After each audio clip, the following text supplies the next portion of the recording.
ক্ষতি। জ্বরের ওষুধ খান নাকি আপনারা? আমি বলি জ্বরের ওষুধ কেন খাবেন না, কারণ হলো বডিতে যখন ভাইরাস অ্যাটাক করে, বডি ভাইরাসের বিরুদ্ধে যখন লড়াই করে, তখন বডি ইচ্ছা করে আপনার টেম্পারেচার বাড়ায় রাখে।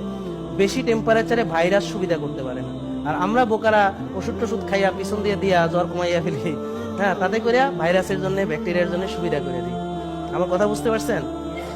যে জ্বর থাকলে শরীরে আপনার বডির ইমিউনিটি ভালো কাজ করে ওই সময়, কারণ ও ইচ্ছা করে টেম্পারেচার বাড়ায় যে এত হাই টেম্পারেচারে ওরা প্রোগ্রেস করতে পারবে না, ওরা সুবিধা করতে পারবে না, হ্যাঁ।